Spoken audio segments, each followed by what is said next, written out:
गौ कृपा आयुर्वेद संस्थान में मेरा आगमन हुआ है। भोपाल मध्य प्रदेश में मैं अभी आया हुआ हूँ और यहाँ पे देखेंगे कि उनकी जो टीम में माताएं बहनें हैं बहुत ही अच्छा कार्य कर रही हैं। गोबर से वो कलाकृतियाँ बना रही हैं। अभी हमारे साथ एक माता जी जुड़ी हुई हैं, मैं इनका नाम जानना चाहूँगा और ये भी जानना चाहूँगा कि ये गोबर से वो क्या बनाने जा रही हैं या क्या बना रही हैं। तो दिखाइए वीडियो में। हाँ जी, बताइए आप माता जी कि आप ये जो गोबर से अभी क्या बनाने जा रहे हैं या क्या बना रहे हैं? मैं गोबर से अभी मतलब जो मूर्ति है उसके लिए मतलब ये रॉ मटेरियल तैयार कर रही हूँ। अच्छा, तो जैसे गाय गोबर करती है तो सीधे पहले यहाँ गोबर आ जाता है। हाँ। तो फिर ये जो गोबर है इसको क्या गीला किया जाता है या सीधे आते ही उसमें काम में लग जाते हैं आप लोग? नहीं, पहले इसको एक जगह पर रखते हैं, फिर इसमें कुछ मिलाते हैं सामान वगैरह जो इसमें मिलाया जाता है, जड़ी बूटियाँ जो कुछ भी, और फिर इसके बाद में उसको मतलब मैश किया जाता है, मंथन किया जाता है, मंथन मैश करके फिर इसको फिर बनाया जाता है। तो ये जब मंथन करने के बाद ये पूरा हो जाता है तो वो इस तरह से तैयार होता है क्या? ये दिखाइए जरा, ये यही है क्या? तो हाँ। अभी जैसे माता जी ने बताया है कि इस कार्य को वो करती हैं तो मंथन मैशिंग के थ्रू और आयुर्वेदिक हर्ब्स जड़ी बूटियाँ इसमें पहले से डली होती हैं, तो इस तरह से ये काम किया जाता है। तो मंथन के बाद वो इस तरह से ये दिखाई देता है। ये आप दिखाइए वीडियो में इस तरह से। अब मंथन के बाद क्या प्रोसीजर है, अब दूसरी जो हमारी माता जी हैं उनके पास चलते हैं और उनसे जानने की कोशिश करते हैं कि ये वो इतना अच्छा कार्य क्या कर रही हैं।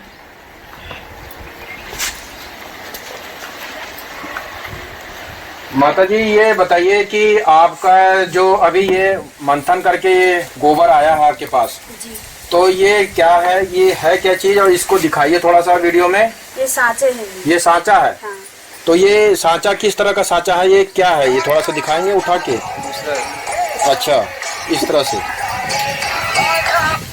अच्छा, इस तरह से ये सांचा दिखाई देता है और इसके पीछे जो सांचा है उसमें क्या होता है, जगह होता है, इस तरह से जगह होता है और इस जगह को मुलायम बनाने के लिए ऊपर की परत लगाई जाती है, क्योंकि फिनिशिंग तभी आएगी जब ये मुलायमपन वाला रबर टाइप का जो है ये रखा जाएगा।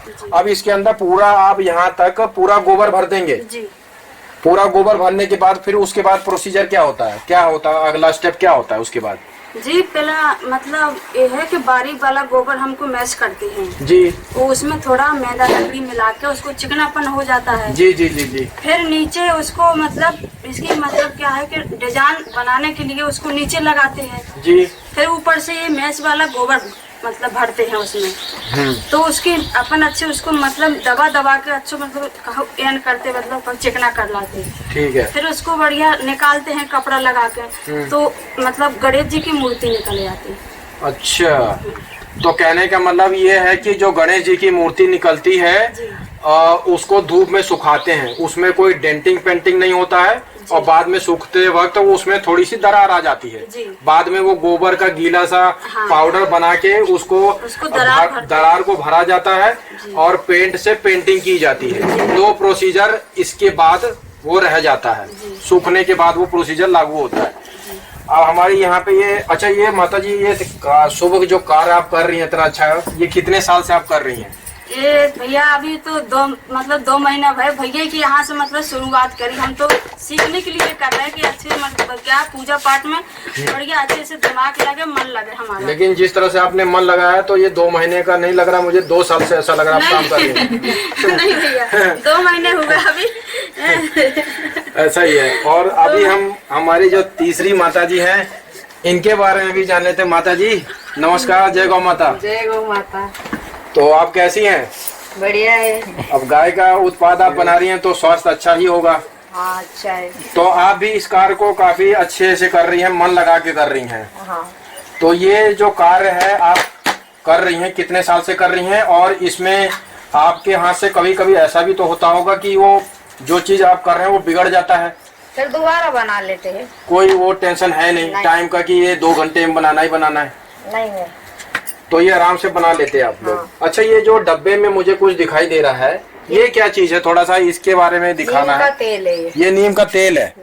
अब ये नीम का तेल ये यहाँ पे कहाँ पे प्रयोग में लाया जाता है, इसके बारे में बताइए। ये सांचे पे लगाते हैं, पहले इसको तेल को लगाते हैं। मतलब ये जैसे ये गोबर भरा हुआ है, पहले तो गोबर मान लीजिए इसके अंदर डाला ही नहीं है, हाँ, पहले सांचे में ये लगाया जाता तेल है, लगाया जाता है, फिर उसके बाद ये भरा जाता भरा है। जाता है। इसको लगाने का मतलब क्या है? निकल जाता है वो, अच्छे से मूर्ति चिपकती नहीं है, डिजाइन निकल जाती तो है। पकड़ बनाने के लिए वो ऐसा करते हैं आप।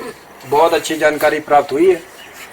तो इस तरह की देखिए, ये सांचे से जब निकलती है मूर्ति तो लगभग ये इस तरह से दिखाई देती है, आप दिखा सकते हैं। और अभी देखिए माता जी दिखा भी रही हैं यहाँ पे वो मूर्ति निकालते हुए, ये वीडियो में दिखाइए। ये देखिए, अब वो कपड़े से रख के और वो मूर्ति निकालते हुए दिखा रही हैं इस तरह से। तो आप सभी लोग यहाँ पे आके इस तरह से ये सारी माताओं से ये कार्य को सीखिए और अपना काम स्टार्ट करिए, शुरुआत करिए। ये देखिए, इस काम को करने के लिए मन में वो भाव होना चाहिए। ये छी छी हा हा गोबर मत करिए, गौ माता के उत्पादों से और मूर्तियों के काम को सीखिए। आने वाला पल, आने वाला समय इन्हीं सब चीज़ों का है। इन चीज़ों की डिमांड बढ़ रही है, इसकी उपयोगिता को आप लोग समझिए, उत्पादों को। और जल्दी से गौ कृपा आयुर्वेद संस्थान भोपाल मध्य प्रदेश में जहां मैं आया हूं, इन लोगों से आपको जुड़ के इस तरह के उत्पाद को बनाना जितना जल्दी सीख लेंगे, आपके आने वाले वर्तमान भविष्य में उतना ही अच्छा होगा। जय गौ माता। जैसा कि गोबर और मिट्टी से बने हुए हम लोग उत्पादों का अपने जीवन में काफ़ी सालों से इस्तेमाल तो करते ही हैं, लेकिन जहाँ पे गौ कृपा आयुर्वेद संस्थान भोपाल मध्य प्रदेश में आया हूँ मैं, यहाँ पे अगर आप देखेंगे तो ये देखिए कि इन्होंने घर में, जैसे आप लोग मंदिर में भगवान की मूर्ति रख के पूजा करते हैं, तो उन्हें पूरा गोबर से ही ये मंदिर बनाया हुआ है। ये देखिए, मैं आपको दिखाता हूँ, पूरा ऊपर से मैं आपको दिखाता हूँ। ये देखिए, पूरा इतना भव्य मंदिर, इतना सुंदर मंदिर इन्होंने बनाया हुआ है। इस तरह से उत्पादों को आप बनाना सीख भी सकते हैं और यहाँ से आप खरीद भी सकते हैं। तो इसके बारे में थोड़ा सा मैं आशीष जी से जानना चाहूँगा कि इसके बारे में वो क्या बताना चाहते हैं, क्या हमें जानकारी देना चाहते हैं। वो आएँ थोड़ा सा वीडियो में सामने बैठकर मुझे बताएं कि वो किस तरह से वो कार्य कर रहे हैं वो। जी, जैसा कि वैसा अभी जो जितना भी कार्य गोबर के विषय में हो रहा है जी, वो छोटे स्तर पे छोटी मूर्तियाँ जितने भी लोग बना रहे हैं, वो छोटी मूर्तियाँ हैं या छोटे आर्टिकल्स जो गोबर से बनते हैं वही हैं। पर हम लोगों ने जो ट्राई किया है, जैसे ये मूर्ति है जी, तो बड़ी मूर्तियाँ हैं, बड़ा मंदिर है, इतना बड़ा भव्य मंदिर है, आप देख सकते हैं जी। तो इतना बड़ा मंदिर भी गोबर से बन सकता है। और उसी ड्यूरेबिलिटी के साथ, जैसे कि हमें लकड़ी में ड्यूरेबिलिटी मिलती है, उसी ड्यूरेबिलिटी के साथ हम गोबर के ऊपर भी काम कर सकते हैं। वो उसका एक ये उदाहरण है। तो ये जो आपने ये मंदिर के अभी दिखाया है, इतना भव्य मंदिर बनाया है, ये इसको बनाए हुए कितना टाइम हो गया अभी? ऐसा इस मंदिर को लगभग 8 से 9 महीने हो चुके हैं। अभी भी मंदिर में वही चमक बरकरार है जो हमने बनाया था तब थी। तो इस मंदिर में मतलब पूरा अच्छे से डेंटिंग करके सजाया गया है, बारीकी से डिजाइन भी है। मैं आप लोगों को पास से दिखाना चाहूँगा कि इस मंदिर में कितनी कलाकारी की गई है। अब मैं सबसे पहले तो ऊपर से आपको दिखाता हूँ। ये देखिए, इस तरह से बारीकी से अगर आप देखेंगे तो ये डिजाइन पूरा बनाने में और डेकोरेट करने में, पेंटिंग करने में बहुत समय लगता है। तो मेहनत का जो ये नतीजा निकला है कि इतना ये भव्य मंदिर बन के सामने आ गया है।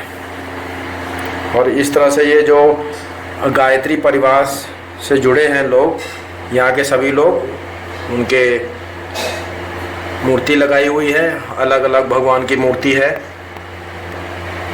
तो इस तरह से आप देख सकते हैं, इस तरह से वेदों में जिस तरह से लिखा रहता है श्लोक वो भी है। और बाकी इस तरह की गणेश जी की मूर्ति भी यहाँ पे बनाया गया है। और थोड़ा सा इस तरफ चलते हैं तो देखेंगे कि यहाँ पे एक गणेश जी की बड़ी सी मूर्ति यहाँ पे भी बनाया गया है। तो इस मूर्ति को या इस भव्य मंदिर को देखने के बाद वीडियो के माध्यम से आप सभी लोग कमेंट बॉक्स में बताइएगा कि आपको ये कैसा लगा। और जो लोग खरीदना या बनाना सीखना चाहते हैं वो गौ कृपा आयुर्वेद संस्थान भोपाल मध्य प्रदेश के संस्थान से आपको जुड़ के मशीन, ये जो इस तरह का ये जो मशीन है, आशीष जी मुझे ये बताइए ये किस प्रयोग में लाया जाता है इस संस्थान में? जी, तो ये जो मशीन है भाई साहब, ये टेबलेट मशीन है। टैबलेट? हाँ, हम मार्केट से जो टेबलेट लेते हैं, टेबलेट बनाने की ये मशीन है। और 23 राउंड की ये टेबलेट मशीन है। मतलब एक बार घूमने पर ये 23 टेबलेट एक बार में निकालती है।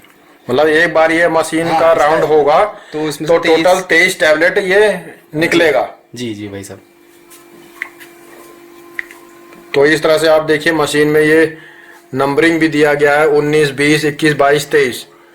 तो 23 टैबलेट एक बार में ये निकल के बाहर आती है। तो ये मशीन आप ये बताइए ये कहाँ से लेके आए थे और इसकी कॉस्टिंग कितनी आ गई? जी भाई साहब, ये जो मशीन बनी हुई है ये अहमदाबाद की बनी हुई है और इंदौर से हमने इसको लिया था। तो ये टैबलेट बनाने के लिए ही काम आता है, किसी और में भी आता है काम? ना, केवल टैबलेट बनाने के लिए काम आती है मशीन। तो आपके पास जो टैबलेट आपके संस्थान में बनाया जा रहा है वो कितने तरह के टैबलेट बनाए जा रहे हैं हाल फिलहाल में? हाल फिलहाल में हम अभी अपने टैबलेट जो बनाते हैं, कब्जहर टैबलेट है, फिर गौमूत्र घनवटी है, ये सारी टैबलेट्स हम बनाते हैं। और बाकी थर्ड पार्टी मैन्युफैक्चरिंग का भी हम लोग काम करते हैं। अगर किसी और को टैबलेट बनवानी हो तो सभी लोगों के पास मशीन की सुविधा उपलब्ध नहीं होती, तो हम थर्ड पार्टी मैन्युफैक्चरिंग भी करते हैं इस मशीन से। तो जैसा कि ये गौ कृपा आयुर्वेद संस्थान का विभाग है जहाँ पे टैबलेट, दवाइयाँ, अर्क, ये सारी चीज़ें बनाई जाती है और आशीष जी ने उसके बारे में जानकारी भी दिया है। एक मशीन और भी मुझे यहाँ दिखाई दे रही है, इसकी उपयोगिता या किस प्रयोग में लाया जाता है इसके बारे में भी मैं आशीष जी से जानना चाहता हूँ। ये क्या है बताइएंगे थोड़ा सा?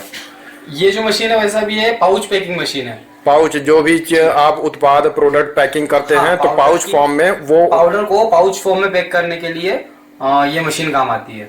जी जी जी। तो इस तरह से मशीन आपके यहाँ पे पाउच और टैबलेट का लगाया गया हाल फिलहाल के लिए। और गौमूत्र अर्क के लिए तो आपने डिस्टिलेशन वो मशीन लगी हुई है जी। गौ कृपा आयुर्वेद संस्थान भोपाल मध्य प्रदेश में मेरा आगमन हुआ है और मेरे सामने जो एक पूरा का पूरा कहते हैं ना कि समाज, तो ये समाज एक परिवार ही होता है। तो आज हमारे साथ हुकुम सिंह पाटीदार जी, सुमित्रा पाटीदार जी और आशीष पाटीदार जी इस वीडियो चैनल के माध्यम से जुड़े हुए हैं। मेरा एक एक करके सभी से सवाल होगा। हुकुम जी आप बताइए कि आप आखिरी समय में इस वीडियो के माध्यम से जो सब्सक्राइबर हैं या घर पे ये वीडियो बैठकर देख रहे हैं उनके आप क्या संदेश देना चाहेंगे कम शब्दों में? ये आपके चैनल में जिस प्रकार के जितने गो भक्त जुड़े हुए हैं उन सबको एक तो मैं प्रणाम करता हूं, क्योंकि कम से कम इस विषय को लेकर के कुछ लोग जुड़े तो हैं। सबसे बड़ी बात यह है कि अगर इन कामों को करते हैं तो हमारा जैसा परिवार है, हमारी पत्नी है, बेटा है, बेटियां हैं, दोनों सब लोग लगते हैं और सबकी मेहनत के कारण आपने ये जितना कुछ देखा है ये होता है, एक व्यक्ति की नहीं होती इन सारी चीज़ों में। और मैं आपके चैनल के माध्यम से उन सारे गो भक्तों को ये कहना चाहूँगा कि आप ज़्यादा से ज़्यादा गो उत्पादों का प्रयोग करें। इस प्रकार के जो देश भर में काम करने वाले लोग हैं उनको उत्साहित करने में आप मतलब अपना योगदान दें। इन उत्पादों का प्रयोग करें अपने घरों में, बहुत अच्छे उत्पाद होते हैं, सभी गौशालाएं प्रामाणिकता से बनाती है। तो इन सबको करेंगे अगर आप तो उससे जो है गोवंश का भी उद्धार होगा और इन काम करने वाले लोगों को भी एक प्रोत्साहन मिलेगा और इस काम को हम बहुत अच्छे से आगे कर पाएंगे। मेरा अगला सवाल सुमित्रा जी से यही है कि जो गाय को बचाने के लिए पूरे परिवार के लोग लगे हुए हैं तो उनका गौ माता के प्रति क्या भाव है, वो क्या सोचती हैं? जय गौ माता। अपन गौ माता को गौ माता मानते हैं, बोलने से गौ माता नहीं, उसको समझो तो सही, उसकी सेवा करें जब वो गौ माता होगी जी। और जो भटकती गौ माता है, पन्नी खाती है, बड़ा दुख होता है। घर घर गोबर का इस्तेमाल हो तो गौ माता बचेगी और भूखी प्यासी नहीं घूमेगी वो। बड़ा दुख होता है। यही है कि बस घर घर गौ माता हो एक एक। तो वैसे ही गौ सेवा होगी। जी, अगला सवाल मेरा आशीष जी से है। आशीष जी, मुझे बताइए आपका भाव क्या है गौ माता के प्रति, या जो इस चैनल के माध्यम से आखिरी समय में आप सब्सक्राइबर या घर बैठे लोगों को संदेश देना चाहते हैं।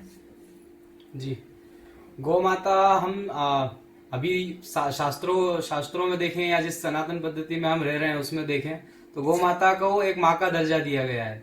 यहाँ तक कि ये भी कहा गया है कि जब आप स्वर्गलोक जाएंगे तो वैतरणी पार करवाने के लिए भी गौ माता आएंगी।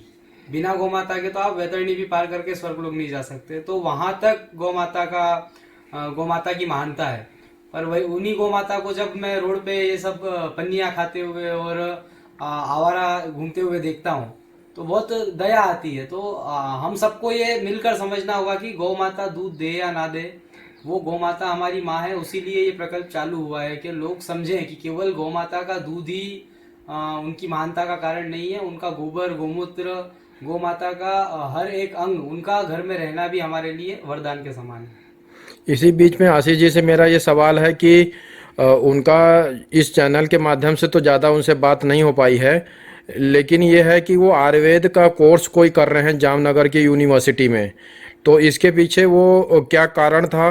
क्योंकि लोग पढ़ाई लिखाई करके नौकरी करते हैं, तो इनका मैं उसके बारे में भाव जानना चाहता हूँ। उसके पीछे कारण क्या है कि वहाँ जाके आयुर्वेद का कोर्स कर रहे हैं ये? जी, जैसा कि हमारे घर पर पंचगव्य औषधियों का पहले से काम है, तो वही एक मानसिकता थी कि ये जो काम है इसी को आगे बढ़ाना है, गौ सेवा में आगे बढ़ना है। और किसी के यहाँ नौकरी करने से अच्छा है खुद व्यवसाय करके खुद मालिक बने। जी, तो ये अभी आपका कोर्स कितने साल का है और कितना समय तक चलने वाला है? जी, ये 4 साल का मेरा कोर्स था, बी फार्मा इन आयुर्वेदा का। जी, तो 4 साल बस होने ही वाले हैं, 2-3 महीनों में मेरा पूरा कोर्स खत्म हो जाएगा और आपके पास वो डिग्री आ जाएगी। जी, बी फार्मा की मेरे पास। तो आगे अब पिताजी माताजी के कार्यों में आप मन से तन से और लग जाएंगे इस काम को बढ़ाने में। जी, बिल्कुल सही होता है। तो आप जैसे परिवार से आज मिलकर मैं बहुत ज़्यादा धन्य हुआ कि मेरे अंदर का जो भाव था आप लोगों के साथ पूरा मेल जोल हो गया है। और मुझे यही है, जो मेरा लक्ष्य है कि गौ माता को बचाना, वो आपके मन के भाव को मैं जान चुका हूँ। इतने कम समय में आज ही मेरा यहाँ पे आगमन हुआ है। मैं आप सभी लोगों को अपने चैनल के माध्यम से जय गौ माता कहना चाहूँगा। और घर बैठे सभी लोग इस वीडियो को ज़रूर देखें और इस संस्थान के बारे में जानने की कोशिश करें। उत्पादों से जुड़िए या तो यहाँ आके उस उत्पादों को बनाना सीख लीजिए। जय गौ माता। जय गौ माता।